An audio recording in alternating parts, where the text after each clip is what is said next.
soy la coordinadora y cada uno de mis compañeros va a presentar la época de su vestuario. Yo represento la época maya. Yo represento la época colonial. Yo represento la época republicana. Yo represento el hombre prehispánico. Yo represento la época de Eduardo y Arévalo. Nosotras representamos la época colonial, el repartimiento y la... Yo represento el conflicto armado. Yo represento la época revolucionaria.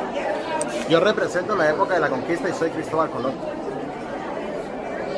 Les dejo con mi compañera Alejandra para el resumen del libro. Guatemala cuenta con una extensión territorial de 108.889 kilómetros cuadrados, 22 departamentos, 339 municipios, 41 volcanes, 13 ríos, 5 lagos, 9 montañas y 16.5 millones de habitantes. El nombre se deriva del vocablo náhuatl, Guatemalán, que significa entre árboles. Pero Hernán Cortés y Pedro de Alvarado, al tener dificultad para pronunciar Guatemalán, enfatizan la palabra Guatemala en cartas enviadas al rey de España, Carlos I. Con base en los datos que se tiene, se asegura que el hombre llegó a esta parte del mundo alrededor del año 12.000 a.C. desde Asia a través del estrecho de Bering. El área de Mesoamérica se caracteriza no solo por su diferenciación geográfica, sino también por los distintos grupos etnolingüísticos. La cultura maya creía en 3 estratos: el cielo, la bóveda celeste o el supramundo, la tierra plana y cuadrada o el mesomundo y el inframundo. En la cultura maya, la economía era base de la agricultura y el comercio. Los mayas tenían diferentes formas de representar los números, siendo la más común el punto, que equivalía a 1, y la barra, que correspondía a 5.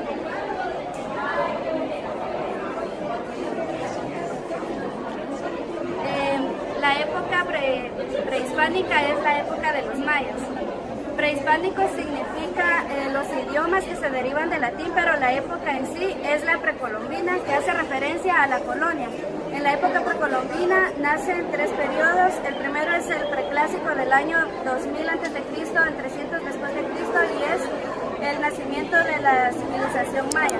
El segundo es el clásico del 300 a 900 después de Cristo y es el realce de la civilización maya, el apogeo y su crecimiento. Y el tercero es el posclásico del año 900 al 1500 después de Cristo y es el decaimiento de la civilización maya.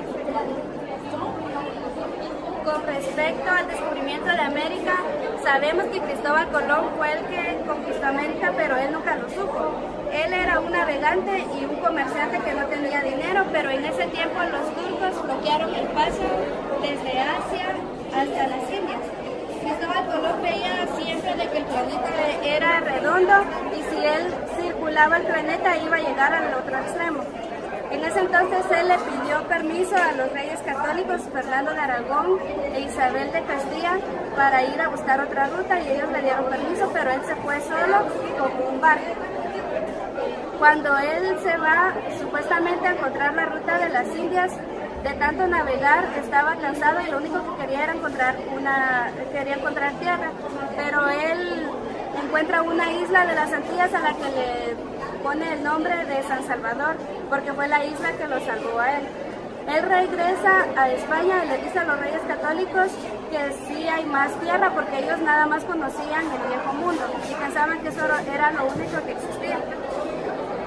Después mandan otra vez a Cristóbal Colón ya con las 3 carabelas y más comerciantes. Ellos les mandan comerciantes a Cristóbal Colón porque piensan de que los comerciantes, si se mueren en ese viaje peligroso, no iban a perder personas importantes de España. Después de Cristóbal Colón se va Pedro de Alvarado y Hernán Cortés a conquistar Guatemala y México respectivamente. En ese tiempo Guatemala estaba en un decaimiento de sequía y el 50% de la población estaba casi moribunda. Y más sin embargo, cuando Pedro de Alvarado quiso conquistar Guatemala, no pudo y los guatemaltecos nativos lo derrotaron.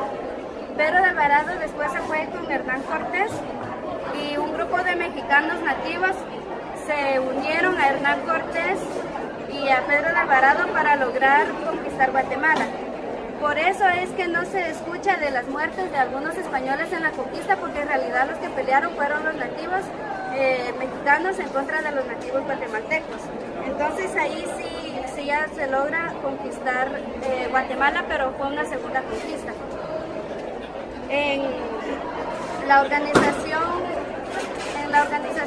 ya de la colonia estaba estructurada de la siguiente manera, que en primer lugar iban los españoles peninsulares o los señores, los criollos, que eran los hijos de los españoles peninsulares, o los vasallos, y los esclavos, que eran las personas nativas indígenas o los esclavos negros llamados zambos, o también salto atrás. Les decían salto atrás porque los nativos eran considerados con un grado mayor que los zambos. Entonces los zambos no tenían... A consecuencia de que los españoles peninsulares eran los que estaban a cargo del gobierno en Guatemala, tuvo que haber una independencia. La independencia fue llevada el 15 de septiembre de 1821, habiendo dos levantamientos antes, el 13 y 14 de septiembre, de los criollos en contra de los españoles peninsulares.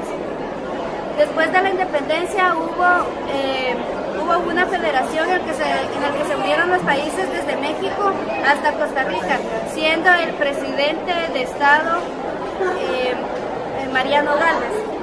Después que se terminó esta federación de las provincias del centro de América, hubo un gobierno de 30 años muy duro, que se llamó el régimen de los 30 años, porque estaba a cargo de militares y de soldados. En consecuencia también del régimen de los 30 años se da una reforma liberal en la que se pide que las personas tengan derechos y el gobierno sea más libre y sea más consciente. En la reforma liberal hay mucha crisis, tanto política como económica, y aparte también los desastres naturales que ocurrieron en ese tiempo.